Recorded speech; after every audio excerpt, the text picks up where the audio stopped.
खुदा बाप पवित्र आत्मा के नाम में आमीन। आइए आज की इबादत हम गीत नंबर 3 के साथ शुरू करें।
हमको जीरा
बैठ जाइएगा। दुआ मांगे। मालिक तेरा धन्यवाद देते हैं, एक बार फिर से आपने हम सबों को खुदाबंद अपने चरणों में इकट्ठे होने और मिलकर आराधना करने का मौका दिया। हम अपने आप को आपके हाथों में सौंप देना चाहते हैं, आपकी पवित्र आत्मा का वरदान चाहते हैं, ताकि पिता परमेश्वर हम पूर्ण तौर पे आपकी पवित्र आत्मा के वरदान में होकर आपकी उपासना, आपकी आराधना कर पाएं। पिता परमेश्वर, हम इस समय तेरे हुजूर पूरे संसार के लिए दुआ मांगना चाहते हैं। पूरे संसार में कोरोना वायरस की वजह से खुदावन हाहाकार मचा हुआ है, लोग बड़ी परेशानी की हालत में है, लोगों के दिलों और दिमाग में बीमारी का डर बना हुआ है। मिन्नत करते हैं कि ऐसे हालात में अपने लोगों को हिम्मत दे, ताकत दे, ताकि इस महामारी का सामना तेरे ईमान के साथ, तेरे नाम के साथ और तेरी पवित्र आत्मा की अगुवाई में होकर कर पाएँ, जिससे खुदावंद हम भी सुरक्षित रहें, औरों को भी सुरक्षित रखें। हम भी खुदावंद तुझ में उत्साहित रहें, औरों को भी उत्साहित करें, क्योंकि तेरे पवित्र वचन में लिखा है कि दुख के दिन तू मुझे याद कर, मैं तेरी दुआएं सुन। हम सब लोग मिलकर इस दुख की घड़ी में खुदावंद तेरे हुजूर फरियाद करते हैं, तुझसे मिन्नत करते हैं, तो अपना रहम कर, अपना तरस अपने लोगों पे कर। पिता परमेश्वर, लॉकडाउन की वजह से भी बहुत लोगों को परेशानी हो रही है प्रभु जी, जिससे बहुत सारे लोग बेरोजगार हो गए, बहुत सारे लोग भूख और प्यास के कंगार पे खड़े हो गए हैं। बहुत सारे लोगों के साथ तरह तरह की परेशानियां हैं जो आप हमसे भी बेहतर जानते हैं। हम उनकी परेशानियों को भी तेरे सामने रखना चाहते हैं, जो इस बीमारी में पड़े हुए हैं प्रभु जी। इस कोरोना की वजह से खुदावन उन पीड़ित लोगों को तेरे हाथों में सौंपते हैं, मिन्नत करते हैं कि अपना चंगा करने वाला हाथ उनकी तरफ बढ़ा, उन्हें शो, उन्हें तंदुरुस्ती दे। सबकी आस और उम्मीद तुझ पे टिकी हुई है। पिता परमेश्वर, होने दे कि जब तेरे नाम से हम उन लोगों को चंगाई के लिए पेश करते हैं तो अपना करिश्मा कर, अपना खुदावन रहम और करम कर, ताकि लोग खुदावन चंगे वाले होकर तेरा शुक्रिया अदा करें, तेरे नाम को महिमा दें। पिता परमेश्वर, इस समय दुआ मांगते हैं डॉक्टर, नर्सेस के लिए, पैरामेडिकल, हेल्पिंग स्टाफ और सफाई वर्कर्स के लिए, जो खुदावन बीमारों की सेवकाई में लगे हुए हैं और उन्होंने अपनी ज़िंदगी दांव पे लगाई हुई है, ताकि खुदावन उनकी सेवकाई, उनके द्वारा किया गया इलाज, उनके द्वारा किया गया खुदावन सारा इंतज़ाम तेरे लोगों के लिए तंदुरुस्ती का कारण है। पिता परमेश्वर, तेरे हुजूर दुआ मांगते हैं हम अपनी कलवी चर्च की पूरी कलीसिया के लिए, कलीसिया के हर एक ख़ानदान के हर एक मेंबर के लिए, जवान पीढ़ी के लिए, जो बच्चे बेरोज़गार हैं उनकी रोजी रोटी के लिए रास्ते खोल, जो बच्चे खुदावन फर्दर ट्रेनिंगों में जाने वाले हैं उनके लिए भी रास्ते खोलना। बहुत सारे बच्चों के इस समय खुदावन परीक्षा होने वाली है, बच्चे खुदावन पूरा साल उन्होंने मेहनत कर रखी है, माँ बाप ने बड़े पैसे खर्च कर रखे हैं, मिन्नत करते हैं कि माहौल अच्छा करें जिससे बच्चों की पढ़ाई लिखाई का भी अच्छा इंतज़ाम हो सके। पिता परमेश्वर, बहुत सारे बच्चों की विवाह शादी खुदावन होने वाली है, मिन्नत करते हैं कि लिए उनका भी मार्गदर्शन कर। पिता परमेश्वर, बहुत सारे लोग देश परदेश में फंसे हुए हैं, आने जाने की व्यवस्था नहीं है। खुदावन, बहुत सारे घरों में बहुत सारी और कई तरह की परेशानियां हैं। ऐसे हालात में हम सबको तेरे हाथों में सौंप देना चाहते हैं। हम अपने शहर पे, अपने सूबे पे, अपने मुल्क पे आपकी आशीष चाहते हैं। पिता परमेश्वर, हम तमाम मसीही अदारों के लिए, मसीही संस्थाओं के लिए, मसीही कलीसियाओं के लिए दुआएं मांगते हैं। पिता परमेश्वर, जहाँ कहीं भी आज मिलकर तेरे बेटे और बेटियां तेरे नाम को महिमा देते हैं। खुदावन सबों को बरकत देना। तेरे दास और दासियों को भी पेश करना चाहते हैं जो आज तेरे लोगों के साथ तेरे वचन की बातें बांटना चाहते हैं। अपनी रूह से उनके साथ बातें कर और तेरा पवित्र आत्मा तेरे हर एक दास और दासी की मदद करे, जिससे खुदावन हम सब जब तेरे वचन को तेरे लोगों के सामने पेश करते हैं तो तेरा वचन हम सब के लिए, खुदावन हमारी आत्मा के लिए, हमारी आत्मिक शक्ति के लिए, हमारी ख़ानदानी जिंदगियों के लिए, हमारी कलीसिया खुदावन इकट्ठ के लिए, हमारे मुल्क की बेहतरी उतरी तरक्की का कारण बन सके। पिता परमेश्वर, आज की इबादत के हर एक हिस्से को आपके हाथों में सौंपते हैं। हम अपनी कलीसिया के तमाम बीमार लोगों को तेरे हाथों में सौंपते हैं। पिता परमेश्वर, इस गर्मी के मौसम में भी खुदावन गर्मी से, गर्मी के बुरे प्रभाव से और गर्मी की बुरी बीमारियों से बचाकर संभाल कर रखना। आज की इबादत खुदावन तुझे पसंद आए। आज की इबादत का हर एक हिस्सा आपकी पवित्र आत्मा के द्वारा प्रेरित किया जाए। यीशु के नाम से मांगते हैं, आमीन। आइए हम पहला पाठ सुनते हैं। पहला पाठ आपके सामने भजन संहिता नंबर 119 उसकी पहले 8 आयतों से लिया गया है। जबूर 119 उसकी पहली 9 आयत आपके सामने, 8 आयत आपके सामने पढ़ी जाएंगी। भजन संहिता नंबर 119 1 से 8 आयत।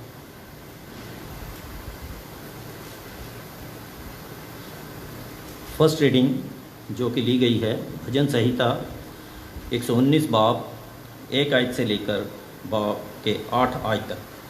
क्या ही धन्य है वह जो चाल के खरे हैं और यहोवा की व्यवस्था पर चलते हैं। क्या ही धन्य है वह जो उसकी चितौनियों को मानते हैं और पूर्ण मन से उसके पास आते हैं। फिर वह कुटिलता का काम नहीं करते, वह उसके मार्गों में चलते हैं। तूने अपने उपदेश इसलिए दिए हैं कि वह यत्न से मान जाएं।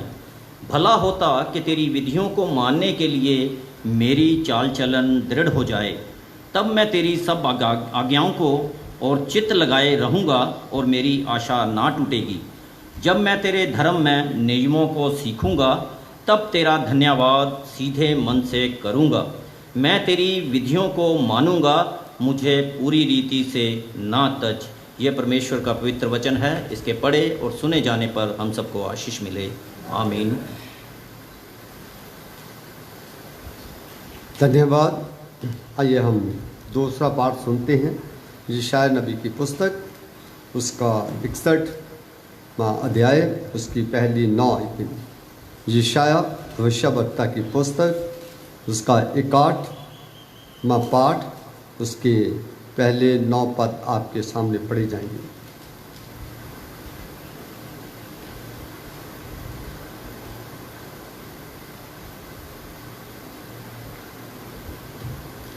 खुदा उनके पाक कलाम को सुनेंगे। यशायाह नबी की पुस्तक उसका 61 बाब और उसकी 1 से 9 आयत। प्रभु यहोवा का आत्मा मुझ पर है, क्योंकि यहोवा ने सुसमाचार सुनाने के लिए मेरा अभिषेक किया और मुझे इसलिए भेजा है कि खेदित मन के लोगों को शांति दूं, कि बंदियों के लिए स्वतंत्रता का, कैदियों के लिए छुटकारे का प्रचार करूं, कि यहोवा के प्रसन्न रहने के वर्ष का और हमारे परमेश्वर के पलटा लेने के दिन का प्रचार करूं, कि सब विलाप करने वालों को शांति दूं और सियोन के विलाप करने वालों के सिर पर की राख दूर करके सुंदर पगड़ी बांध दूं, कि उनका विलाप दूर करके हर्ष का तेल लगाऊं और उनकी उदासी हटाकर यश का ओढ़ना उड़ाऊं, जिससे वे धर्म के बांज वृक्ष और यहोवा के लगाए हुए कहलाएं और जिससे उसकी महिमा प्रकट हो। तब वे बहुत काल के उजड़े हुए स्थानों को फिर बसाएंगे, पूर्व काल से पड़े हुए खंडरों में वे फिर घर बनाएंगे। उजड़े हुए नगरों को जो पीढ़ी पीढ़ी से उजड़े हुए हों, वे फिर नए सिरे से बसाएंगे। परदेशी आ खड़े होंगे और तुम्हारी भेड़ बकरियों को चराएंगे, और विदेशी लोग तुम्हारे वाले और दाख की बारियों के माली होंगे। पर तुम यहोवा के याजक कहलाओगे, वे तुमको हमारे परमेश्वर के सेवक कहेंगे, और तुम जाति जाति की धन संपत्ति को खाओगे। उनके वैभव की वस्तुएं पाकर तुम बढ़ाई करोगे। तुम्हारी नामधराई के बदले दूना भाग मिलेगा।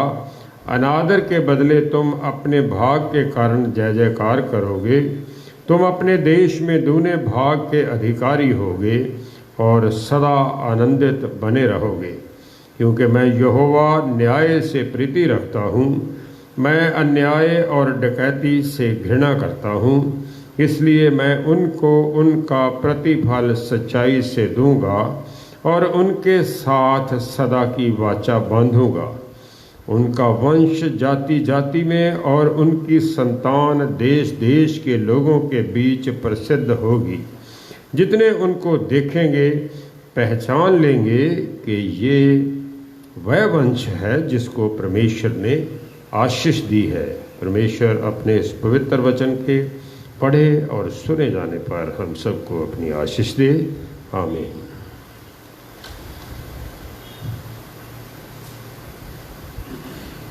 थैंक यू पास्टर जी। आइए हम एक और पाठ का हिस्सा सुनते हैं।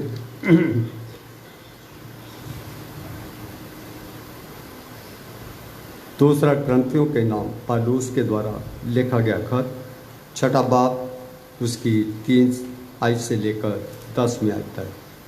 दूसरा ग्रंथियों की पत्री 6 बाब 3 से 10 आयत।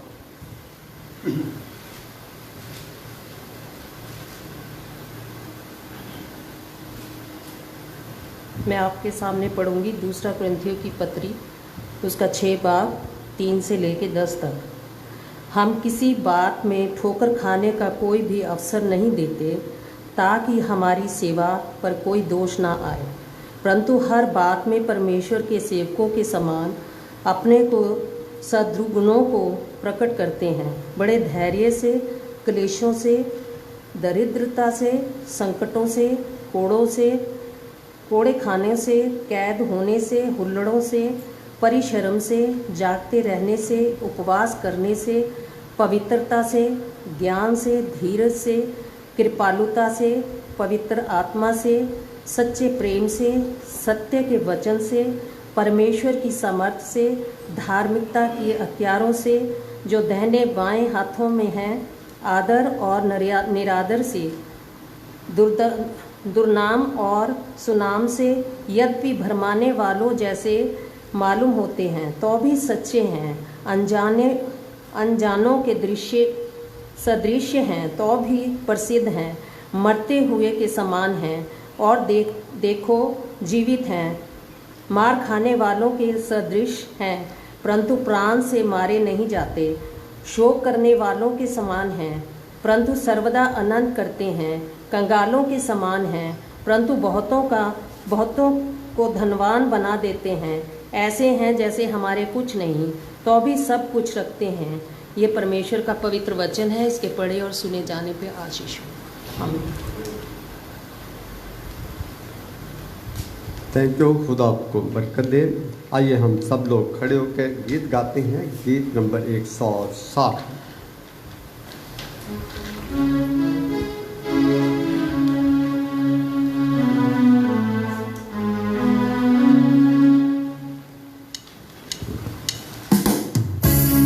गीत नंबर 160।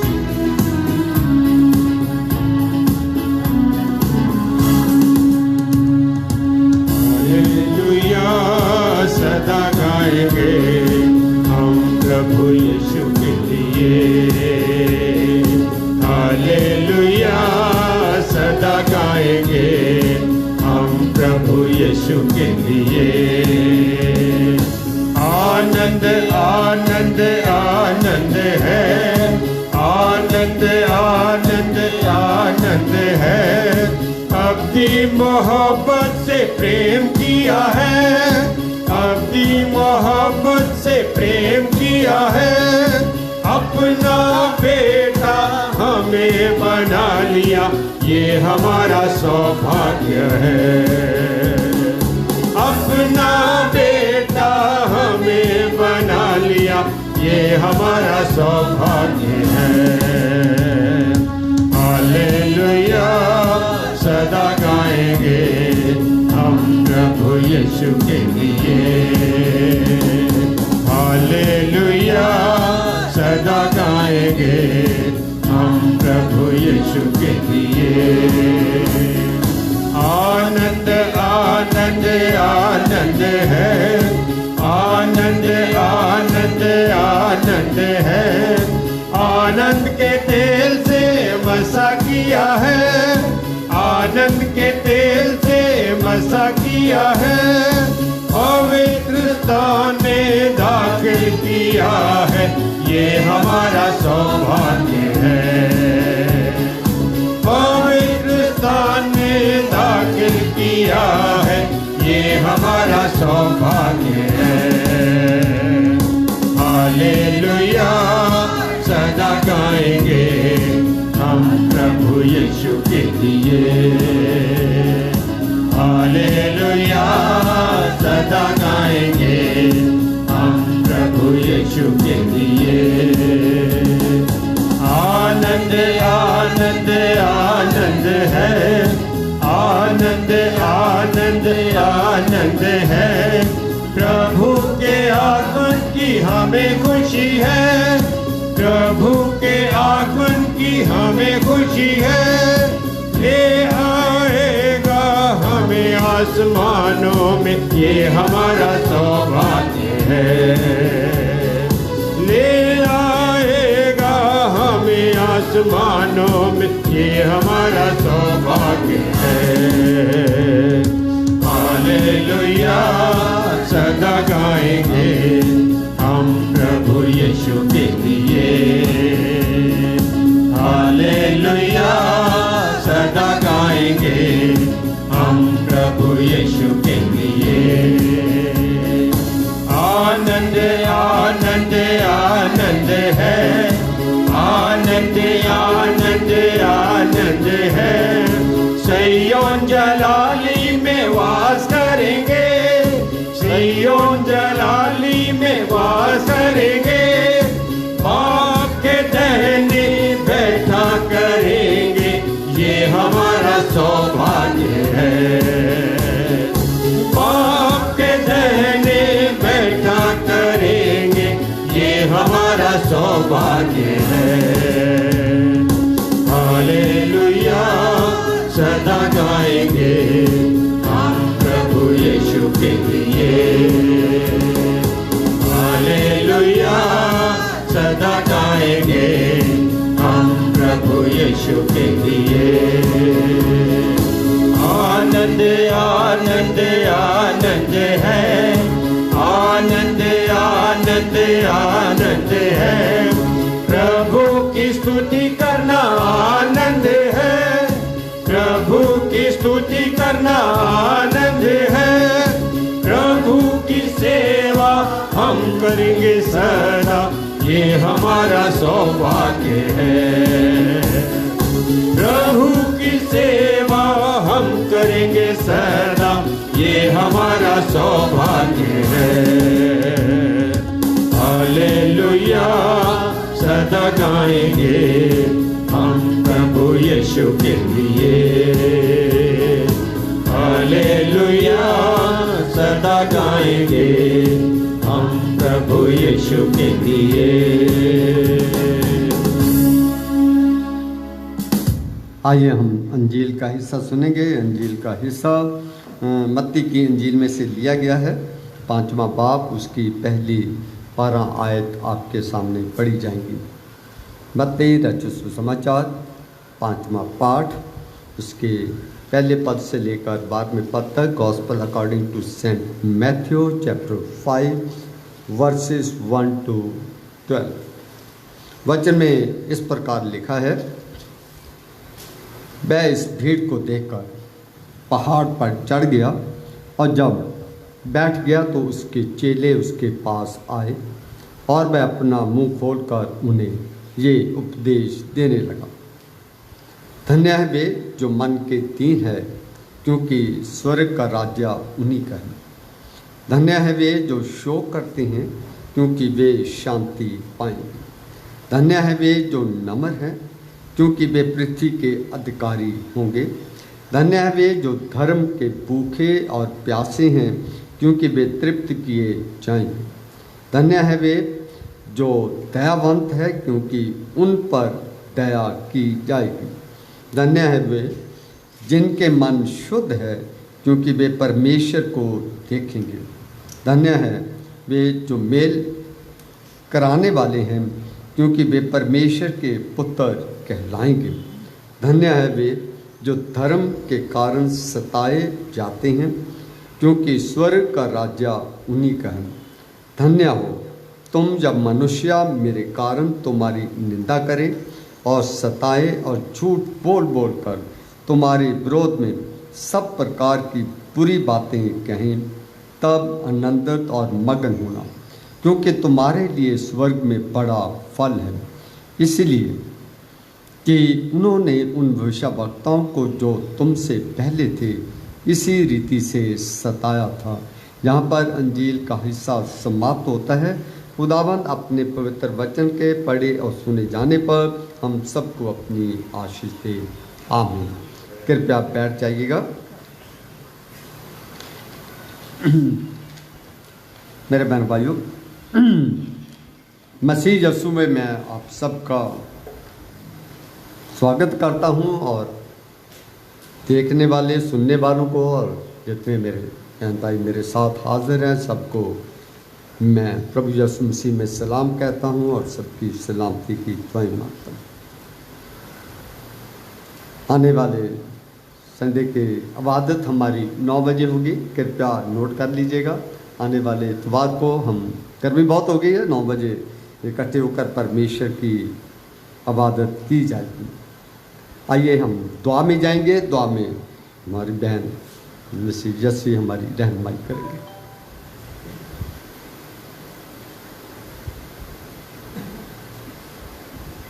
आइए हम अपने सरों को परमेश्वर की हजूरी में झुकाएं।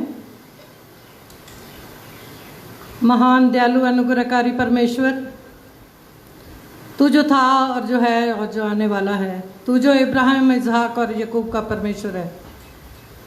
आए प्यारे वापस मानी, हमारा भी तू परमेश्वर है, बशर्ते कि हम तुझसे कामिल मोहब्बत रखें। पिता परमेश्वर, तू इतना दयालु परमेश्वर है कि तुझे जब चाहें अब्बा यानी आए बाप कहकर हम पुकार सकते हैं। पिता परमेश्वर, तेरे हजूर में सरनगू हैं। तू हमारा इकट्ठा होना परमेश्वर बेहतर जानता है।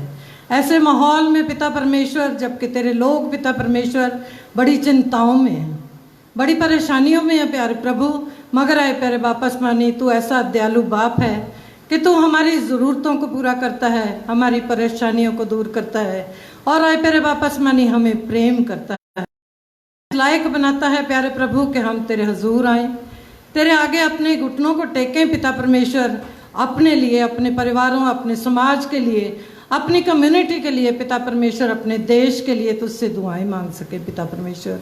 तो ऐसा होने देता है प्यारे प्रभु, क्योंकि तूने हमें ज़िंदगी दी है, हमें सेहत तंदुरुस्ती दी है, ताकि हम प्रभु तुझे धन्यवाद दे सकें। क्योंकि पिता परमेश्वर, तू हमसे कुछ नहीं चाहता, केवल एक धन्यवाद की भेंट चाहता है प्रभु, और वही भेंट चढ़ाने के लिए पिता परमेश्वर तेरे हजूर में हाजिर हुए हैं प्यारे प्रभु, और तुझसे चाहते हैं पिता परमेश्वर के ऐसा होने दे कि हम तेरे हजूर आते रहें प्यारे प्रभु, और तू हमारी इल्तिजाओं को, हमारी मिन्नतों को पिता परमेश्वर अपने हजूर कबूल करना पिता परमेश्वर, जैसे भी हैं प्रभु तेरे हजूर में हाजिर हैं पिता परमेश्वर।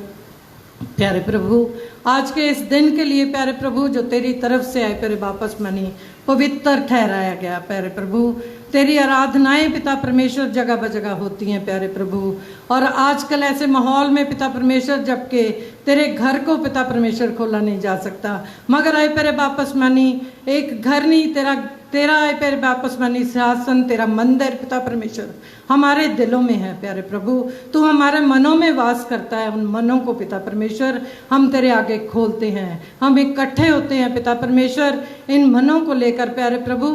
तो हमारी प्रार्थनाओं को प्रभु कबूल करना पिता परमेश्वर। तेरा धन्यवाद करते हैं इस समय के लिए जो तूने हम सबकी जिंदगियों में दिया प्यारे प्रभु, कि आए प्यारे वापस मानी हम तेरे नाम को धन्यवाद दे सके पिता परमेश्वर। आज की इस पूरी आराधना को पिता परमेश्वर तेरे जोरावर हाथों में सौंप देते हैं पिता परमेश्वर, और चाहते हैं पिता परमेश्वर कि जो वचन पिता परमेश्वर पढ़ा सुना और सुनाया जाए प्यारे प्रभु, वो 30 गुना और 60 गुना नहीं बल्कि 100 गुना फल लाने वाला हो। हर जिंदगी प्रभु इस माध्यम से, जिस माध्यम से पिता परमेश्वर तेरे वचन को फैलाया जा रहा है प्यारे प्रभु, उसके जरिए पिता परमेश्वर अपनी जिंदगियों को जांचने वाली हो सके, अपनी जिंदगियों को पिता परमेश्वर सही रास्तों के लिए चुनने वाली हो सके पिता परमेश्वर। काश ऐसा हो कि आज का वचन सबके लिए, केवल हमारे लिए ही नहीं, हाँ प्रभु सबके लिए पिता परमेश्वर बरकत का बायस हो, सबकी जिंदगियों में पिता परमेश्वर कारागर हो प्यारे प्रभु। ऐसा होने देना पिता परमेश्वर। अपने दास को पिता परमेश्वर तेरे जोरावर हाथों में सौंप देते हैं। अपने वचनों को पिता परमेश्वर रूह के शोलों की तरह इस्तेमाल करना प्यारे प्रभु। उनके मुंह को पिता परमेश्वर अपने वचनों से भर देना प्यारे प्रभु, ताकि जो भी शब्द निकले पिता परमेश्वर वो एक शोले की तरह हो, और हर एक दिल में पिता परमेश्वर वो वास करने वाला हो, और हर एक दिल ये जांचने वाला हो कि क्या शब्द पिता परमेश्वर उनके जीवनों के लिए बोला जा रहा है पिता परमेश्वर। अपने दास को बहुत तायत से इस्तेमाल करना पिता परमेश्वर।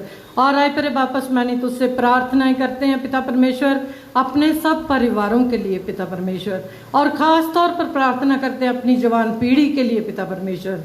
नाम बनाम पिता परमेश्वर तू हमारे जवान बच्चों को अपने हाथ में ले पिता परमेश्वर, क्योंकि तेरा वचन ही ऐसा सिखाता है प्यारे प्रभु कि क्या ही धन्य है वह जवान जिसने जवानी के आलम में अपने सिरजनहार को स्मरण रखा पिता परमेश्वर। तेरा ही वचन है पिता परमेश्वर जो पूरी कायनात के लिए लिखता है। तेरा भजन निवास जो नवीस है पिता परमेश्वर वो लिखता है कि क्या ही धन्य है वह जाति जिसका परमेश्वर यहोवा है, और वो समाज पिता परमेश्वर जिसे उसने अपना निज भाग होने के लिए चुन लिया है। काश प्रभु ऐसा होने दे हम सबके जीवनों में कि हम वो तेरा चुना हुआ समाज हों, वो तेरे चुनी हुई जाति हों पिता परमेश्वर, जो तेरे नाम को धन्य कह सके पिता परमेश्वर। हमारे जीवनों को इस कदर इस्तेमाल करना पिता परमेश्वर, हमारे उठने बैठने बोलने चालने से प्यारे प्रभु तेरे नाम को महिमा मिले, तेरे नाम को पिता परमेश्वर ऊंचा होने दें। काश पिता परमेश्वर आज जहाँ कहीं भी तेरे नाम का बीज बोया जा रहा है, जहाँ जहाँ भी आराधनाएं हो रही हैं पिता परमेश्वर, उस पर तू अपनी आशीष और बरकत देना, और ये भी बख्शना पिता परमेश्वर के जैसे हमारी सरकार ने हमारे ऊपर आए पर वापस मानी नोटिस दिए रखे हैं पिता परमेश्वर, ऐसी आज्ञाएं दे रखी हैं पिता परमेश्वर हमें कि हमें क्या क्या करना है प्यारे प्रभु, क्या क्या करके पिता परमेश्वर हमें अपने परमेश्वर को ऊंचा करना है, उन सभी आज्ञाओं का भी हम पालन करने वाले हो सकें। काश ऐसा होने देना पिता परमेश्वर, क्योंकि तो हमारा जिंदा जीवता परमेश्वर है, और आए पेरे वापस मानी तो हमारी इल्तिजाओं को दुआओं को सुनता और उन्हें पूरा करता है परमेश्वर। हम तुझे क्या दे सकते हैं, क्योंकि सब कुछ प्रभु तेरा है, सब कुछ दिया हुआ पिता परमेश्वर तेरा है। और आए तेरे वापस मानी हम अपने जीवनों को भी तेरे हाथों में देते हुए इस प्रार्थना को अपनी किसी लियाकत या खूबी से नहीं बल्कि तेरे प्यारे बेटे अपने नजात दहिंदा मसीह यीशु के वसीले से मांगते हैं, आमीन।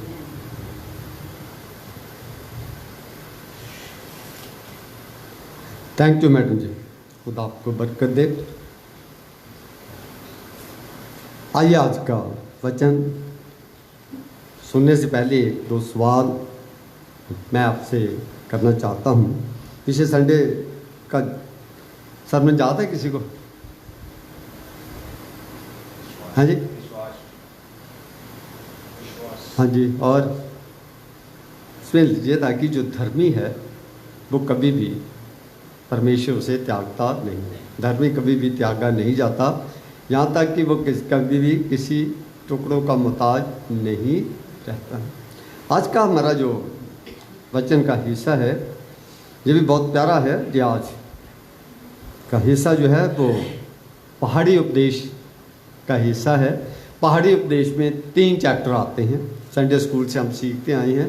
कितने के तीन चैप्टर है ना, 5, 6 और 7। और जो पहाड़ी उपदेश जो है, इस पहाड़ी उपदेश की जो शिक्षा है वो दुनिया के तमाम विद्वानों को पसंद आई। ये शिक्षा बहुत ही अद्भुत शिक्षा है और इस शिक्षा को महात्मा गांधी को भी बहुत प्रभावित किया। ये शिक्षा जो है किसी धर्म से संबंधित नहीं है, किसी जाति से संबंधित नहीं थी। ये शिक्षा थी इंसान की दुनियावी और आत्मिक जीवन से जुड़ी हुई। अगर आपके सामने हम 12 की 12 आयतों पे बात करें तो हर आयत के ऊपर 2-3 सरमन बनते हैं, पर हम एक ही आयत पे बातचीत करेंगे। वो आयत है 6 नंबर आयत। भाई साहब पढ़ेंगे मत्ती 12 बाप उसकी 6 आयत। हाँ जी, नहीं 5 की 6, 5 बाप उसकी 6 आयत, उसकी 12 आयतें हैं ना जो हमने पढ़ी। धन्य है वे जो धार्मिकता के भूखे और प्यासे हैं, क्योंकि वे तृप्त किए जाएंगे। हाँ जी, थैंक यू। जो हिंदी का वर्जन है, ये मैं क्या मॉडर्न है वर्जन, उसमें लिखा धन्य है वे जो धर्म के भूखे और प्यासे हैं, क्योंकि वे तृप्त किए जाएंगे। तो यहाँ पर बहुत सारी बातें निकलती हैं। पहले मैं आपको इंट्रोडक्शन दे दूं। पहाड़ी उपदेश में प्रभु यीशु मसीह ने हमारे इस जीवन के लिए, जो दुनियावी जीवन है और आने वाले जीवन यानी भविष्य के बारे में, हमेशा की ज़िंदगी जिसे हम कहते हैं, उस जीवन के आनंद के बारे में, उस आने वाले और इस जीवन की खुशियों के बारे में गहरे भेद हमें बताने की कोशिश की गई है। और इन शब्दों के अंदर उन्होंने छिपे हुए भेद को आपके मेरे सामने रखने की कोशिश की है। प्रभु यीशु का पहाड़ी उपदेश बड़े साधारण शब्दों में प्रसन्नता यानी खुशी का रहस्य बतलाने में हमारी मदद करता है। ये खुशी का रहस्य उस समय के लोगों के लिए नहीं था, अब के लोगों के लिए भी है।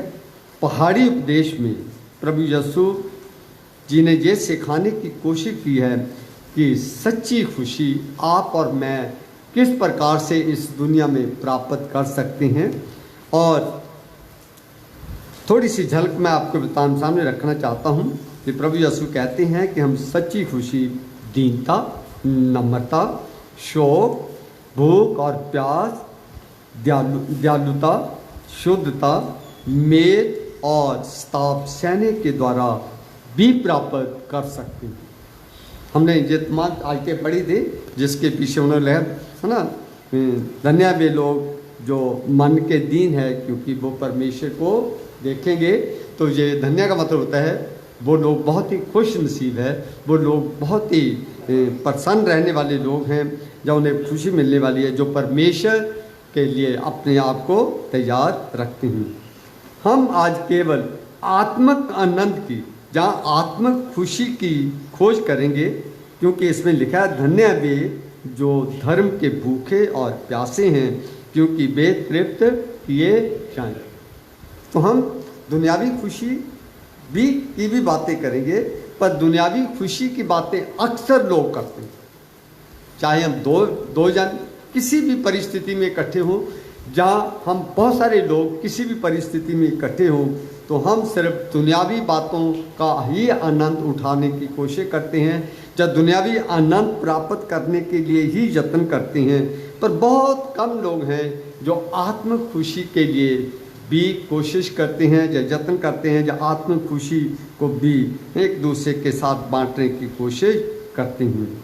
मत्ती, अक्सर हम ये कहते हैं कि जो पहाड़ी उपदेश है वो सिर्फ मत्ती की ही अंजील में पाया जाता है। ये भी सच है कि मत्ती की अंजील में बहुत डिटेल में 3 चैप्टर दिए जाते हैं, पर ऐसा नहीं है। एक और अंजील भी है जिसे हम लूका की अंजील कहते हैं, उसमें भी इसका वर्णन पाया जाता है। मत्ती और लूका दोनों में पर्वत प्रवचन या पहाड़ी उपदेश हम पाते हैं। लेकिन मत्ती में 107 पद हैं और इनमें से 29 पद केवल लूका की इंजील में पाए जाते हैं।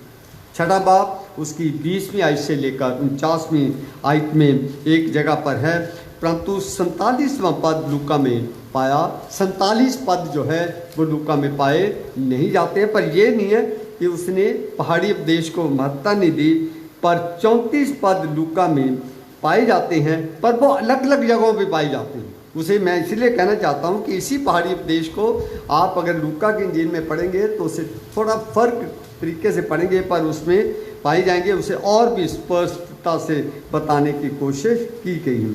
इसका अर्थ ये नहीं है कि जो कथन मत्ती में तरतीबवार रूप में पेश किए गए हैं वो लूका में नहीं पाए जाते, वो इधर उधर पाए जाते हैं, पर उसमें बिखरे हुए मिलते हैं। तो हमारा जो ध्यान है, मैं आपका इस आयत के ऊपर लेके जाना चाहता हूँ, जो छठी आयत है उसका यह धन्य है वे जो लोग धर्म के भूखे और प्यासे हैं, क्योंकि वे तृप्त किए जाएंगे। अब सवाल हमारे सामने पैदा होता है कि भूख और प्यास क्या होती है, जिसका अनुभव हर इंसान को, भूख और प्यास का अनुभव इंसानों को ही नहीं, पशु पक्षियों को भी है, जानवरों को भी है। इसका अर्थ यह कि भूख और प्यास हर एक इंसान की इच्छा भी है, उसकी कमजोरी भी है, और हर एक इंसान इसे महसूस करता है, और इंसान इस भूख और प्यास का ना प्राप्त होने से दर्द भी समझ सकता है। कई देशों में आज जीवन ऐसा अच्छा हो गया है कि लोगों को ये अनुभव नहीं होता है कि भूख और प्यास सा रहना कैसा होता। जिस आदमी ने कभी भूख और प्यास नहीं देखी है वो दूसरों की भूख और प्यास महसूस नहीं कर सकता है, ना ही वो इंसान आत्मिक भूख और प्यास को महसूस कर सकता है। हाँ जी, बहुत सारे लोग तो यह है कि दुनियावी भूख और प्यास से ही तृप्त रहते हैं, उसी में लीन रहते हैं, उसी में खुश रहते हैं, पर वो आत्मिक भूख की उन्हें कोई फिक्रमंदी नहीं है। और कई लोग तो ऐसे भी है जो आत्मिक भूख और प्यास की कभी चिंता तो क्या करने, उसे महसूस ही नहीं करते। तो आज के दौर में आप और मैं देख सकते हैं बहुत सारे ऐसे देश हैं, मुल्क है, जहां आज हमारे मुल्क के बहुत सारे जवान बच्चे जाने की कोशिश इसीलिए करते हैं क्योंकि वहाँ पर दुनियावी भूख और प्यास का प्रबंध किया गया है। भूखा और प्यासा रहना कैसा होता है ये तभी इंसान सीख पाता है जब कभी इंसान भूखा और प्यासा रहा। पुराने जमाने में, जहाँ प्राचीन काल में इससे भिन्न भिन्न परिस्थितियों में मैं आपको लेके जाना चाहता हूँ, उस समय की परिस्थितियाँ इस पर कम मिलती थी। अगर आप इस्राइल का ही इतिहास पढ़ें तो उसमें मजदूरों की दशा बड़ी बुरी थी, जिससे गुजारा करना बड़ा कठिन होता था। वे भूखे रहते थे। उन दिनों नल जैसी व्यवस्था नहीं होती थी, टैप जैसी व्यवस्था नहीं होती थी, और स्त्रियों को पुरुषों को बड़ी होता था। आज भी अगर आप पहाड़ी इलाकों में जाएं तो बहुत सारी पहाड़ी इलाकों में पानी की बड़ी किल्लत है, और बहुत सारे लोग पशुओं पर पानी लेकर आते हैं। बहुत सारी हमारी स्त्रियां बहनें हमारी जाती हैं और बड़े कई किलोमीटर से लेके पानी लेकर आती हैं। कभी कभी लोग ऐसा भी होता है कि भूखे और प्यासे भी मर जाते हैं। ऐसी भी कई बार परिस्थिति आती है। पर वर्तमान समय में, इस युग में ऐसा बहुत कम पाया जाता है। तो ये नहीं कि प्रभु यीशु मसीह ने जब ये शब्द कहे थे उस समय भूख और प्यास थी और उस समय ये शब्द फिट थे, पर ऐसा नहीं। आज भी बहुत सारे लोग भूखे प्यासे हैं, पर प्रभु यीशु मसीह दुनियावी भूख प्यास को पहल नहीं देते हैं। वो भूख और प्यास कौन सी को देते हैं? आत्मा। प्रभु यीशु ने क्या कहा? पहले तुम मेरे धर्म की खोज करो तो दुनियावी चीज़ें तुम्हें मिल जाएंगी। उन्होंने पहले आपके और मेरे लिए आत्मिक भूख और प्यास को मिटाने की बात की थी। तो उसने कहा था दुनियावी भूख और मिटाने की चिंता मुझ पर छोड़ दो। जिस भूख का संकेत इस पहाड़ी वचन में, जहाँ पर्वत प्रवचन में पाया जाता है वह सुबह के नाश्ते की भूख की बात नहीं करता है। जिस प्यास का संकेत इस वचन में पाया जाता है वह चाय या कॉफ़ी या ठंडे पानी या कोल्ड ड्रिंक की बात वो नहीं कर रहा है, उसकी प्यास की बात नहीं कर रहा, परंतु इसका अर्थ है कि जितनी चाह, जितनी इच्छा, जितनी इंसान की परमेश्वर के प्रति जिज्ञासा होनी चाहिए उसकी बात परमेश्वर जहाँ करना चाहता है। जितनी चाह तुम्हें भूख और प्यास के लिए है उतनी ही चाह आपको और मुझे अपने धार्मिक जीवन की भी चाहत होनी चाहिए। इसीलिए मैं फिर से आपका ध्यान लेके जाना चाहता हूँ आज के इस वचन की ओर। लिखा हुआ है धन्य है वे जो धर्म के भूखे और प्यासे हैं। अब मैं आपके सामने एक बहुत बड़ी विकट बात रखना चाहता हूँ, वो है धर्म। आप और मैं धर्म क्या समझते हैं ना? आइए उसकी तरफ भी मैं आपका ध्यान लेके जाना चाहता हूँ। What is religion? धर्म क्या है जिसकी बात प्रभु यीशु कहते हैं कि किस धर्म के भूखे और प्यासे है ना? जब आप और मैं समझ पाएंगे कि धर्म क्या है, फिर आप और मैं उस धर्म, जिस धर्म के बारे में वो कहता है, फिर उसके भूख और प्यास के बारे में भी आपके और मेरे मन में बहुत सारी है ना बातें पैदा होंगी। धर्म क्या है? इसके अनेक जवाब दिए जा सकते हैं, बहुत सारे उत्तर दिए जा सकते हैं। जैसे कोई कहता है धर्म क्या है? परमेश्वर पर विश्वास करना ही धर्म। क्या आप यही मानते हो कि परमेश्वर पे विश्वास करना ही धर्म है ना? ये भी एक हिस्सा है धर्म का, पर ये पूरा धर्म नहीं है। पर ये भी बातें बताना चाहता हूँ मैं। कोई कहता है अच्छा जीवन व्यतीत करना ही धर्म है ना? हर आदमी कहता है मेरा जीवन अच्छा व्यतीत करता हूँ, पर अच्छा जीवन व्यतीत करना ही धर्म नहीं है। और कोई कहता है धर्म हमारा एक उच्च सत्ता के प्रति आत्मिक अनुभव है, एक हस्ती है जो सबसे बड़ी है, उसके प्रति हमारी जो आत्मिक चाहत है, उस चाहत का वो अनुभव जो उसे हुआ है उसी को धर्म कहता है। कोई कहता है कि अच्छे कर्म करना ही धर्म। बाइबल अच्छे काम करने को धर्म तो मानती है, पर वो इसे फाइनल नहीं कहती है। वो कहते हैं कि धर्म वो है जो लोग मसीह यीशु पे विश्वास करता है वो धर्मी। क्योंकि अच्छे काम जो आप और मैं दुनिया में रह के करते हैं उसका प्रतिफल मैं पिछले दिनों में आपको बता रहा था, पर अब मैं आपको बताना चाहता हूँ what is different between Dharma and religion. हम हिंदुस्तानी हैं, इंडिया में धर्म को, रिलीजन को धर्मा कहा जाता है ना? हमारे संस्कृत में धर्मा कहा जाता है और इंग्लिश में हम उसे रिलीजन कहते हैं। अब देखने वाली बात ये है कि ये दो शब्दों से रिलीजन शब्द बना, री एंड लियन है ना? री का अर्थ होता है फिर से जोड़ना, पुनः स्थापित करना। री का मतलब जोड़ना है ना, तो जब बांधना है ना। रिलन का अर्थ होता है उसके साथ बांध, पुनः बांध देना।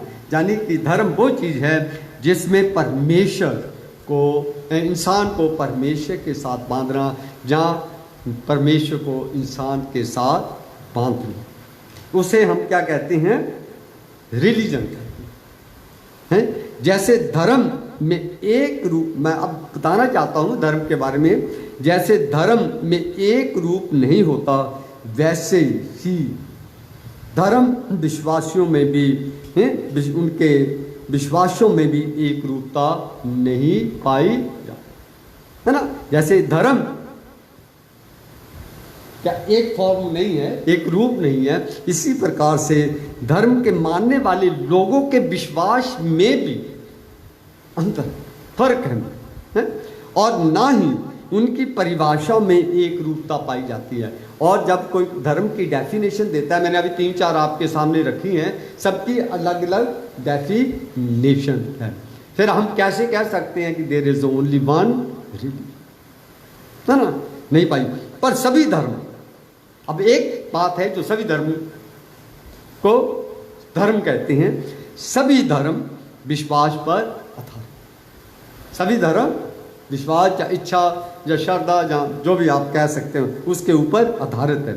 विश्वास धर्म की शक्ति है। जो विश्वास है धर्म की शक्ति है। फिर भी एक परिभाषा देना असंभव। विश्वास एक शक्ति है हर धर्म की, पर कोई भी इंसान एक ही उसकी परिभाषा धर्म की नहीं दे सकता है। पर सभी धर्म परमेश्वर संबंधों और मनुष्य संबंधों से जुड़े होने का कारण सभी धर्म के प्रति सम्मान की भावना रखते हैं। अक्सर लोग क्या कहते हैं, जनरली क्या कहते हैं, धर्म जोड़ता है तोड़ता नहीं। अक्सर यही कहते हैं ना कि धर्म जोड़ता है तोड़ता नहीं है। हम दुनिया में ये बातें तो कह सकते हैं, पर हम मसीह समाज के लोग हैं। आप थोड़ा ध्यान से डीपली अपने ही समाज में झांक कर देखें कि कितने लोग हैं जो धर्म को अपने मसीह धर्म में ही मसीह धर्म को जोड़ने की कोई कोशिश नहीं करता है। सभी लोग तोड़ने की कोशिश करते हैं कि नहीं करते। कोई जय मसीह कह के, कोई जय यीशु जी कह के, जो प्रे द लॉर्ड कह के, ये धर्म को जोड़ने की थोड़ी है, तोड़ने की बात नहीं। कोई कहता है डुबकी का बपतिस्मा, कोई कहता है चीटे का बपतिस्मा, है ना, कुछ ना कुछ, है ना। मेरे चर्च में आओ वहाँ पवित्र आत्मा मिलेगी, उस चर्च में कुछ नहीं मिलता, वहाँ चंगाई मिलती जहाँ नहीं मिलती है। हम धर्म के नाम पे जोड़ने की कितनी कोशिश करते हैं।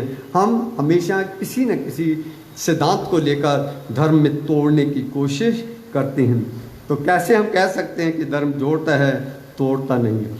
पर धर्म हमेशा जोड़ता।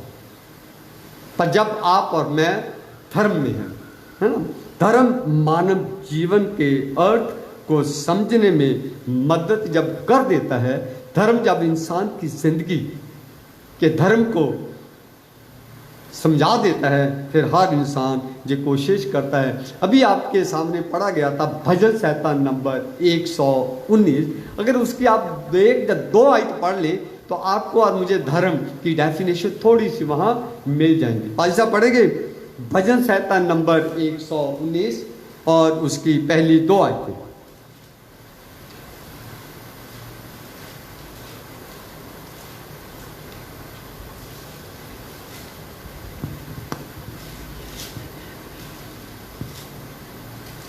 पहली दूसरी।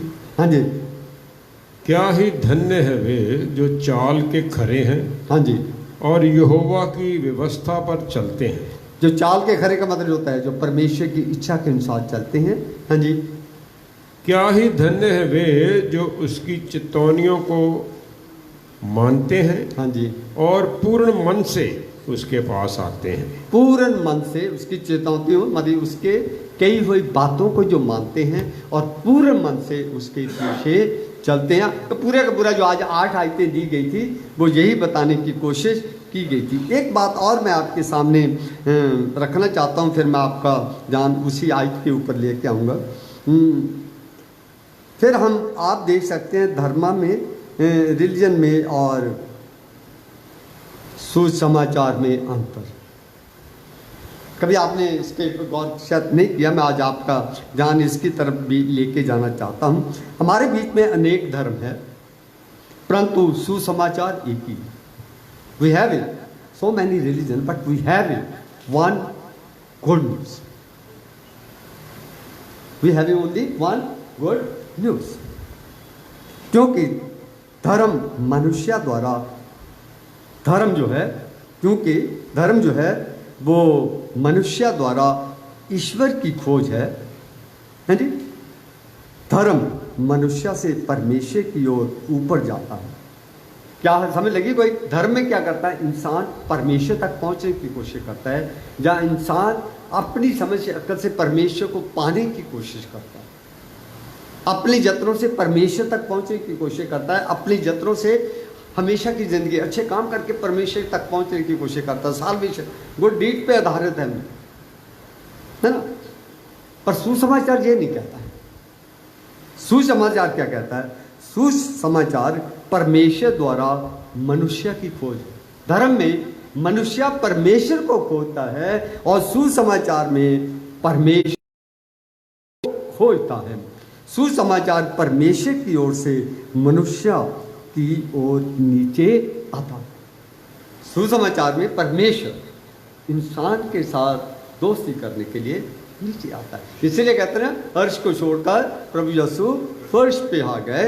इसीलिए ये फर्क है रिलीजन में और गुड न्यूज़ में। प्रभु यीशु ने यहाँ तक मैं समझता हूँ कि जो मेरा व्यू है, धर्म नाम का शब्द कभी भी इस्तेमाल नहीं किया और ना ही एक धर्म को दूसरे धर्म के विरोध में कोई ऐसी व्यवस्था स्थापित की जिससे वो लोग आपस में लड़, आपस में टिप्पणी। प्रभु यीशु ने कभी ऐसी बात नहीं की। उन्होंने किसी धर्म के विरोध में किसी धर्म को उन्होंने कुछ नहीं कहा। उन्होंने सुसमाचार को मानव की आवश्यकताओं को देखते हुए लोगों के सामने प्रस्तुत किया। सुसमाचार जो है, जो लोगों की जो परेशानियां थी, जो लोगों की ज़रूरतें थी, उसके अनुसार उन्होंने उनके सामने पेश करने की कोशिश की है। चाहे वो ज़रूरतें यहूदियों की हो, आवश्यकताएं यहूदियों की हो, चाहे अन्य जातियों की हो, चाहे प्रभु यीशु मसीह के अपने चेलों। तो ये अंतर है सुसमाचार में और रिलीजन में। तो आइए हम आगे बढ़ते हैं। अधिकांश लोगों के मन में धार्मिकता के लिए बहुत इच्छा होती है या धर्म के लिए बहुत इच्छा होती है, परंतु ये इच्छा धुंधली होती है, जहाँ स्पष्ट नहीं होती है। जब समय आता है तो वे त्याग के लिए तैयार नहीं होते हैं। यदि हम अच्छाई या धार्मिकता की अन्य बातों से अधिक इच्छा करें, थोड़ी समझने की कोशिश, यदि हम अच्छाई या धार्मिकता की अन्य बातों से अधिक इच्छा करें तो ये दुनिया ही बदल जाएगी। यदि हम धार्मिक इच्छाओं को दुनियावी चीज़ों से बढ़कर पहल देनी शुरू कर दें तो दुनिया, आपका मेरा जीवन भी बदल जाएगा और दुनिया भी बदल जाएगी। यदि हम इस वचन पर ध्यान से विचार करें तो ये सबसे अधिक शांति देने वाला भी है। इसमें ये संकेत है, इसमें ये इशारा किया गया है आपके मेरे लिए, वह आदमी धन्य है, मुबारक है जिसमें अच्छाई के लिए पूरे दिल से इच्छा है, और ये संकेत नहीं है कि वह आदमी धन्य है जिसने अच्छाई प्राप्त कर ली। ये नहीं कि कई बार हम कहते हैं कि आदमी बहुत अच्छा है, पर ये नहीं कि उस आदमी ने अच्छा है पर उसने पूर्ण तौर पे अच्छाई को प्राप्त कर लिया है। ये नहीं हम कह सकते। क्यों नहीं कह सकते? क्योंकि मनुष्य पापी हैं। परंतु मनुष्य की अद्भुत बात ये भी है, इंसान पापी जरूर है पर उसके अंदर एक बहुत खासियत भी है जो परमेश्वर ने डाल रखी है कि उसमें धार्मिकता को प्राप्त करने की इच्छा पाई जाती है, और उस धार्मिकता की इच्छा जो उसमें पाई जाती है उसी से वो तौबा करके, पश्चाताप करके परमेश्वर से हमेशा की जिंदगी की बरकत पा सकता है। पर दुनियावी इच्छाएं भी हैं, यानी शारीरिक इच्छाएं भी हैं, पर हम दुनियावी इच्छाओं को पहल देते हैं पर आत्मिक इच्छाओं को पहल बहुत कम लोग हैं जो देते हैं। दुनिया में हर एक चीज़ के दो पहलू होते हैं। अक्सर हम कहते हैं, बाइबल भी हमें कहती है, हम समाज में इकट्ठे होते हैं, हर चीज़ के दो पहले हैं। जैसे बुराई है वैसे ही अच्छाई भी है। इसी प्रकार से शारीरिक भूख और प्यास भी है और इसी प्रकार से आत्मिक भूख और प्यास भी है। शारीरिक भूख और प्यास के बड़े यत्न किए जाते हैं, बढ़िया से बढ़िया हम चीज़ें भूख को या प्यास को मिटाने के लिए प्राप्त करने की कोशिश करते हैं, पर आत्मिक भूख और प्यास करने की संतुष्टि को प्राप्त करने के लिए हम क्या करते हैं? बहुत सारे लोगों को पता ही नहीं होगा मेरे ख्याल, जहाँ तक मैं समझता हूँ कि आत्मिक भूख और प्यास होती क्या। ये नहीं कि चर्च आ जाना, मैं आपको कहा था कि इंसान के अंदर परमेश्वर को पाने की इच्छा होती है पर वो इच्छा होना उसकी धार्मिकता नहीं है। बहुत सारे लोगों की इच्छा चर्च चलते हैं पर कितने लोग वहाँ आकर प्यार से बैठते हैं, कॉन्सेंट्रेट लगा के बैठते हैं, कानून मानते हैं, डिसिप्लिन मानते हैं, चर्च का अनुशासन बनाए रखते हैं, चर्च में आकर कुछ ना कुछ सीख के जाएं या कुछ ना कुछ ले के जाएं, पर बहुत कम लोग ऐसे होते हैं, पर अक्सर आते हैं, जैसे आते हैं वैसे ही वापस चले जाते हैं। संसार में रहते हुए अधिकतर ध्यान हम अपनी शारीरिक इच्छाओं को संतुष्ट करने में लगाते हैं और आत्मिक बातों की ओर बिल्कुल भी ध्यान नहीं देते हैं। आत्मा की भी उतनी ही देखभाल करने की आवश्यकता है जितनी आप और मैं शरीर की करते हैं। बहुत कम लोग हैं जो सुबह उठ के नहाते नहीं हैं, वो शरीर की भी परवाह नहीं करते, तो वो आत्मा की क्या करेंगे? जो सुबह उठ के आदमी नहाता ही नहीं, वो शरीर की चिंता नहीं करता है ना, जो जल्दी नहा धो के तैयार नहीं होता है, वो शरीर की बाकी क्या करेगा, है ना। जब जो नहाने वाला है अगर नहा लिया तो ये नहीं कि वो पाक हो गया। अगर मैं सुबह जल्दी रोज नहा लेता हूँ, इसमें मैंने वचन नहीं पढ़ा है, जब मैंने कोई नेक काम नहीं किया, तो फिर वो है ना वचन भी पढ़ना है। जिस प्रकार से नहाने से गंदगी दूर होती है, आदमी हष्ट पुष्ट होता है, तंदुरुस्त रहता है, चुस्त रहता है। जो नहाते रहे वो सुस्त रहते हैं। मेरा अपना अनुभव है, जो सूरज निकलने के बाद उठते हैं वो हमेशा पूरा दिन लेजी रहते हैं, सुस्त रहते हैं। मेरी अपनी आत्मा भी उतनी देखभाल की आवश्यकता है जितनी शरीर की। इससे भी अच्छी संगति और परमेश्वर की सहभागिता की आवश्यकता है। इससे आराधना, शांति और मनन की आवश्यकता होती है ना। जैसे आराधना की बहुत सारे लोग क्या चर्च आते ही नहीं है। मैं आपको एक उदाहरण देना चाहता हूँ, मैं चाहता नहीं था कि दूँ। एक बार एक पादरी साहब किसी के घर में विजिट करने के लिए गए। जब वो विजिट, मैंने आपको पहले भी बताई, विजिट करने के लिए गए तो सर्दी का मौसम था। वो जिस आदमी को विजिट करने गया वो चर्च नहीं आता, तो कहता घर में ही चर्च है, लोगों के साथ क्या मिलके करना। तो जब वो गए तो वहाँ अंगीठी जल रही थी और वो उस अंगीठी के पास बैठे थे, तो पादरी साहब उनके पास गए। उन्होंने कहा पादरी साहब अंदर ही आ जाओ, यहाँ पर सर्दी बहुत है, अंगीठी के पास बैठ जाओ। तो बातें करते रहे, अंगीठी जल रही थी।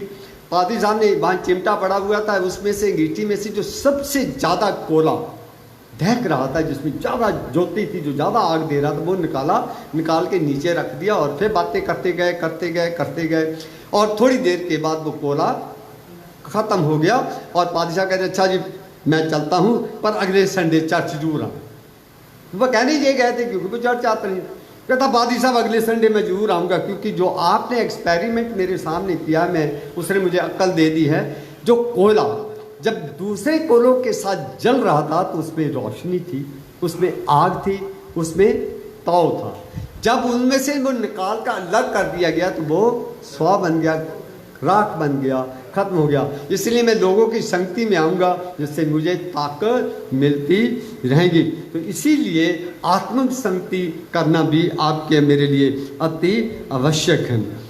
आत्मा की आवश्यकताओं को प्रतिदिन पूरा ना करने से ये दुबली कमज़ोर हो जाती हैं। फिर क्या होता है, आदमी चिड़चिड़ा हो जाता है, लड़ने वाला, कमीना, तो बहुत जल्द जो आप कह सकते हैं वो उसमें आ जाती हैं। जब आदमी आत्मिक तौर पे मजबूत होता है तो ही having all kind of confidence, हाँ जी, तब ये असंतुष्ट, व्याकुल और अशांत रहता है। यदि आपका और मेरा आत्मिक शांति, जहाँ आनंद या खुशी आप और मैं चाहते हैं, तो यीशु के पास आ जाओ, यीशु के पास आ जाओ।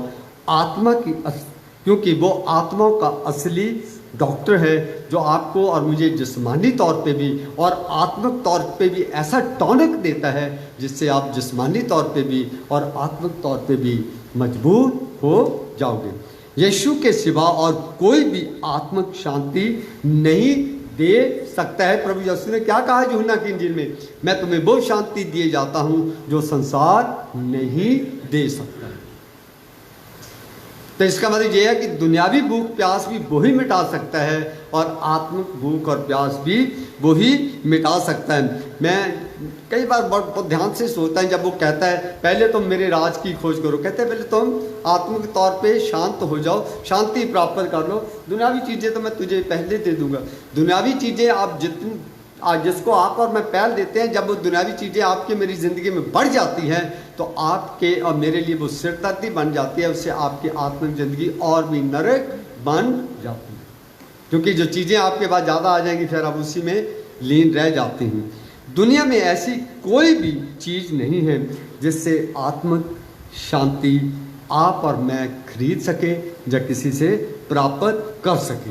तो घर में जाके मैं आपको 3 पैसे देना चाहता हूँ, उसे पढ़े, मेरे पास समय नहीं है उसके ऊपर बातचीत करने का। गलतियों की पत्री 5 बाब 16 आयत से लेकर 25 में आयत में, जिसमें लिखा हुआ है आत्मा के अनुसार चलते हो तो ये गुण होंगे, शरीर के अनुसार चलते हो तो ये गुण होंगे। यशायाह नबी की पुस्तक उसका 55 अध्याय उसकी पहली 11 आयतें और भजन संहिता नंबर 63 आप घर में जाके पढ़ने की कोशिश करें। एक और उदाहरण मैं आपके सामने रखनी चाहता हूँ, है ना। एक उदाहरण, एक पति पत्नी अनाथालय में एक बच्चा गोद लेने के लिए गए क्योंकि उनके पास बच्चा नहीं था। तो अनाथालय में जब वो जाते हैं, बातचीत हो जाती है, जिस बच्चे को लेके जाना चाहते हैं उस बच्चे को बुलाया गया और उस बच्चे ने क्या कहा, उस बच्चे ने, जो अनाथालय में रह रहा था, उस बच्चे को जिसको उसके है ना माँ बाप ने गोद लेने के लिए तय किया था, उससे क्या कहते हैं, मैं आपके साथ तब जाऊंगा अगर आपके पास अच्छा घर, कपड़े, खिलौने जैसी बहुत सी ऐसी चीज़ें जो बच्चों के पास होती हैं, इनके सिवा अगर आपके पास कुछ देने को और है तो मैं आपके पास जाऊँगा, आपके साथ जाऊँगा। मुझे कोठी, बंगला, कार, गाड़ी नहीं चाहिए। अगर ये आपके पास चीज़ें हैं तो मैं आपके साथ नहीं जाऊँगा। स्त्री ने पूछा, उस जो माँ बनने वाली थी, उसने बोला, बेटे तुम्हें दुनिया में इनके अतिरिक्त, इसके सिवा किन वस्तुओं की आवश्यकता है, हम उसे पैदा करके तुम्हें। उस छोटे बच्चे ने कहा, छोटे बच्चे ने क्या कहा, सुनने वाली बात है, हे मेरी बनने वाली माँ, मैं चाहता हूँ कि कोई मुझे प्यार करे, क्योंकि मैं अनाथ हूँ, मुझे कोई माँ बाप का प्यार नहीं देता। बहुत सारे लोग ऐसे हैं, दुनियावी चीज़ों की भूख प्यार की बात ही नहीं, प्रभु यीशु यहाँ कह रहा प्यार की भूख और प्यास भी है। कभी मैंने वो कलमा सुना है प्रभु यीशु का? छठा कलमा क्या है? मैं प्यासा हूँ। तो वहाँ वो पानी की प्यासी का, जो पानी औरत को कह रहा था, तू जानती है मैं जीवन का जल दे सकता हूँ, वो पानी का प्यासा हो गया, कहता कुएं के पास आओ तो मैं तुम्हें जीवन का जल दूंगा। वो नहीं, वो प्यार का भूखा है, वो आपके मेरे प्यार का भूखा था। इसी प्रकार दुनिया में भी बहुत सारे लोग ऐसे हैं जो प्यार के भूखे और प्यासे हैं। पर ये बच्चा कहता दुनियावी चीज़ें मुझे नहीं चाहिए, मेरे पास माँ बाप का प्यार नहीं है। ये भी एक भूख और प्यास है, ये एक माँ बाप ही उसे दे सकते हैं, दूसरा कोई उसे नहीं दे सकता। तो यीशु आपका मेरा बाप भी है, माँ भी है, दुनियावी चीज़ों की भूख प्यास भी मिटा सकता है, आपकी या मेरी आत्मा की भूख और प्यास भी मिटा सकता है। पर प्रभु यीशु से बढ़कर आपको मुझे कोई प्यार भी करने वाला इस दुनिया में नहीं है। उस छोटे बच्चे में प्यार की भूख थी, ममता चाहता था। प्रभु यीशु भी आपसे यही चाहते हैं। क्रूस पर इसीलिए उन्होंने कहा था मैं प्यासा हूँ। भूख और प्यास का अनुभव है कि इनसे ना मिलने से हमें उस बड़ी पीड़ा, कमजोरी और बेहोशी की दशा का सामना करना पड़ता है। इसी कारण आत्मिक भूख प्यास की कमी के कारण इंसान व्याकुल, अशांत, दुखी हो जाता है। जिन लोगों को आत्मिक बातों की प्यास नहीं है, उनका आत्मिक जीवन नष्ट हो जाता है, उसकी जागृति उनकी समाप्त हो जाती है, वह मुर्दों के समान हो जाता है, मुर्दों के समान हो जाता है। धर्मशास्त्र में हम पढ़ते हैं, पवित्र बाइबल में हम पढ़ते हैं कि आरंभिक कलीसिया में कितनी बड़ी धर्म की भूख और प्यास थी। उनके पास ना तो चर्च इमारतें थी, आरंभिक कलीसिया के पास धर्म की भूख और प्यास थी। आज कलीसिया में धर्म की भूख और प्यास नहीं है, सिवाय कमाई का साधन के सिवा कुछ भी नहीं है। लिखा हुआ है कि उनके पास ना तो चर्च की इमारतें थी, ना उनके पास बाइबल थी। उनके पास बाइबल भी नहीं थी, यानी तो 300-400 साल बाद में बनी है। उनके पास बाइबल भी ना थी, उनके पास कारें नहीं थे, स्कूटर नहीं थे प्रचार करने के लिए, ना दूसरे लोगों जैसे उनके पास साधन थे।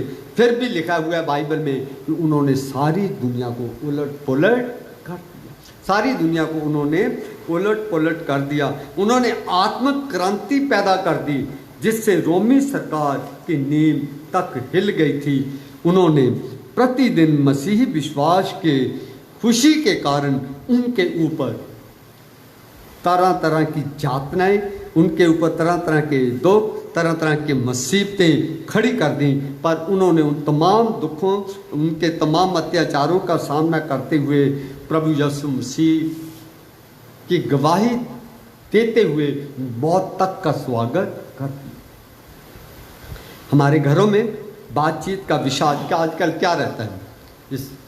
क्या रहता है विषय आजकल? हमारे जो टेलीविज़न पे कोई नाटक आ रहा है तो उसकी बात होती है, और क्या होता है? विवाह शादियों की बात रहती है, नो सस की बात रहती है, क्या यही रहती है ना? पास पड़ोस की बात रहती है ना? कितने लोग हैं, मेरे पास घर बड़ा है, तेरे पास छोटा है, ये बातें रहती हैं ना?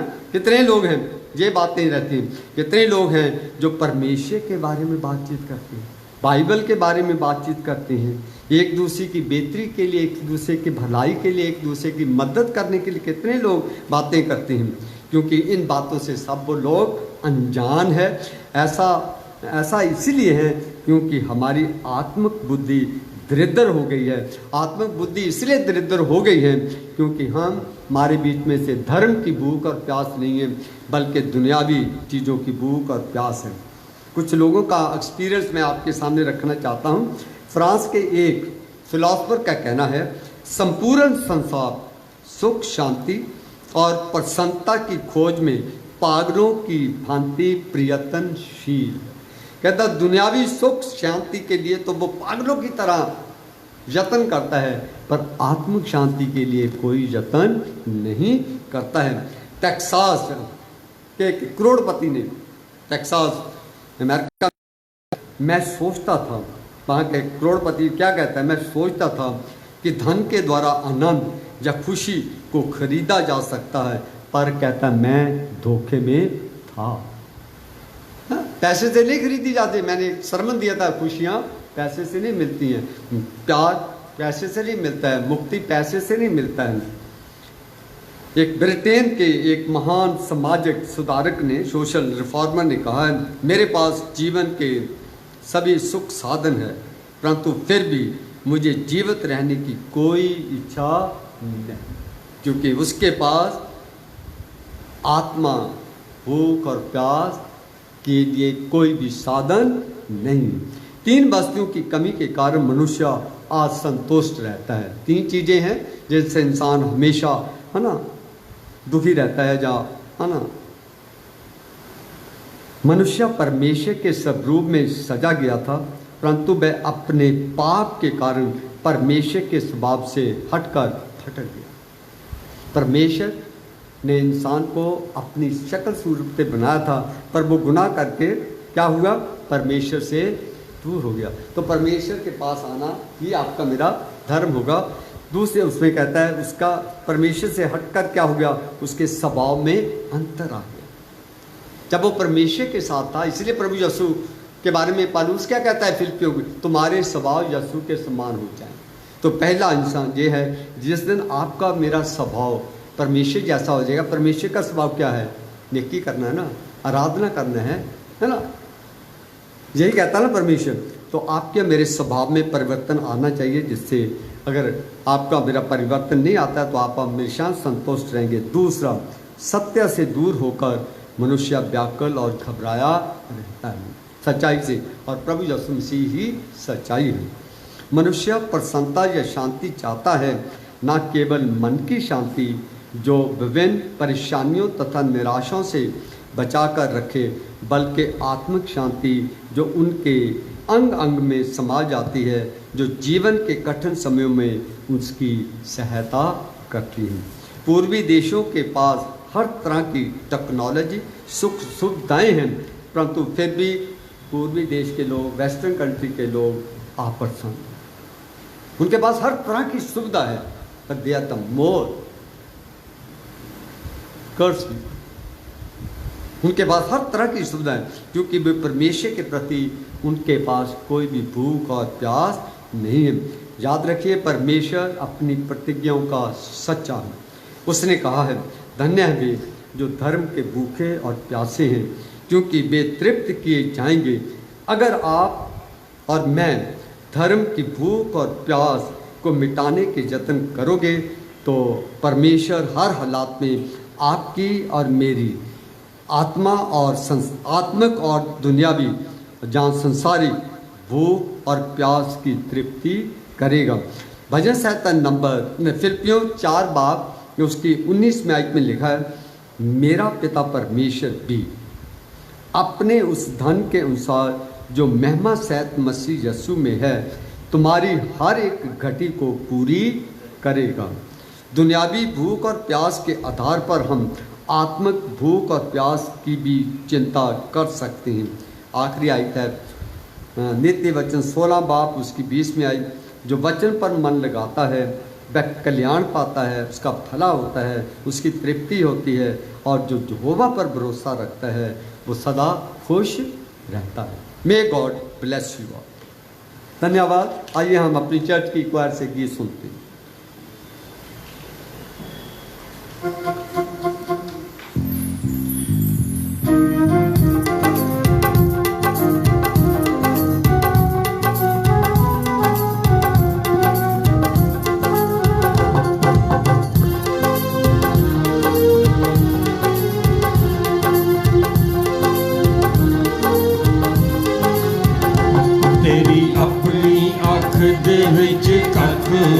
होर ना ते करे शक होए, तेरी अपनी अख दे विच कख होए। होर ना ते करे शक होए, तेरी अपनी अख दे विच कख होए।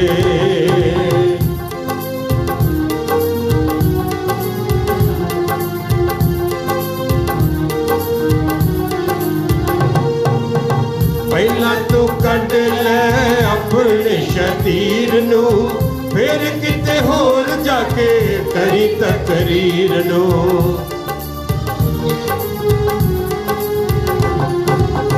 पहला तू कट ले अपने शतीर नू, फिर किते होर जाके करी तकरीर नू। फिर किते होर जाके करी तकरीर नू। गल्ला होर ना दी करे झटपट होए, होर ना ते करे शक होए। गल होर ना दी करे झटपट होए, होर ना ते करे शक होए। तेरी अपनी अख दे विच कख होए, होर ना ते करे शक होए। तेरी अपनी अख दे विच कख होए।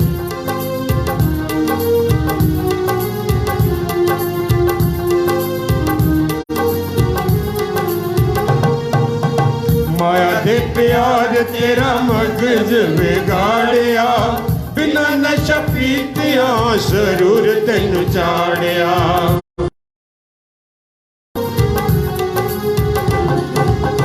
माया दे प्यार तेरा मगज बिगाड़िया, बिना नशा पीतिया जरूर तेन चाड़िया। बिना नशा पीतिया जरूर तेन चाड़िया। देवे 5 ते ब्याज लावे 7 होए, होर ना ते करे शक होए। देवे 5 ते ब्याज लावे 7 होए, होर ना ते करे शक होए। तेरी अपनी कख होए, होर ना ते करे शक होए। तेरी अपनी अख दे विच कख होए।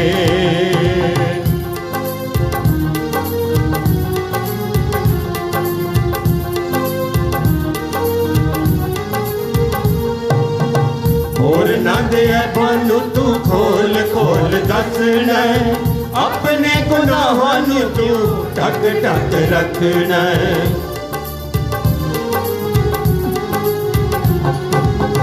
होर ना दे बानू तू खोल खोल दसना, अपने गुनाहां नू तू ढक ढक रखना।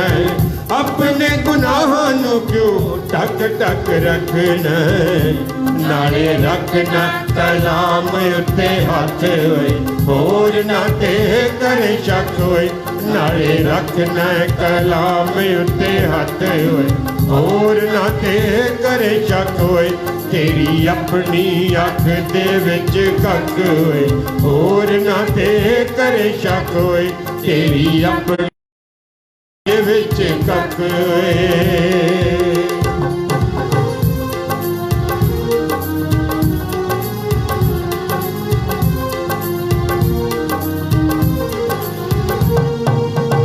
जदों तू यीशु दी कचहरी विच जावेगा, उदों दस केड़ा तू वकील बनावेगा।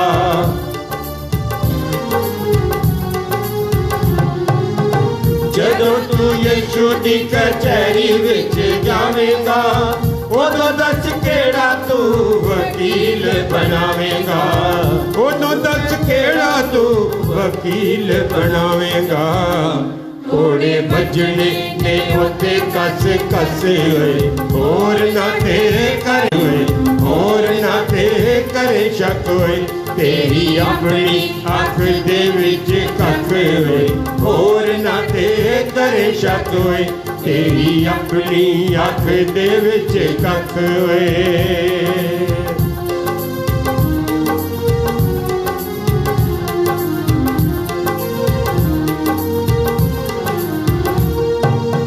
सिखे ने कानून कितों एडी वड्डी शान दे, झूठ मारे बंदे ते मुकदमे बनाण दे।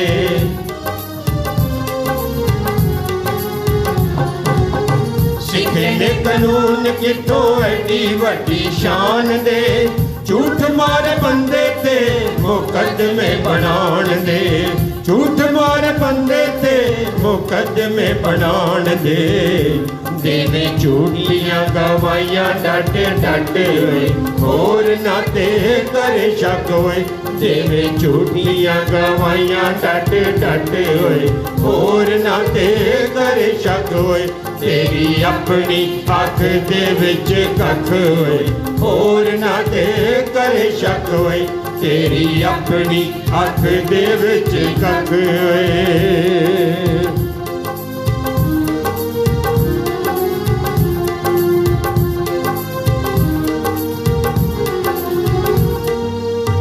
अजे तां वेला है माफी तेरे पाउण दा, शाफी यीशु ते ही ईमान लियाउण दा।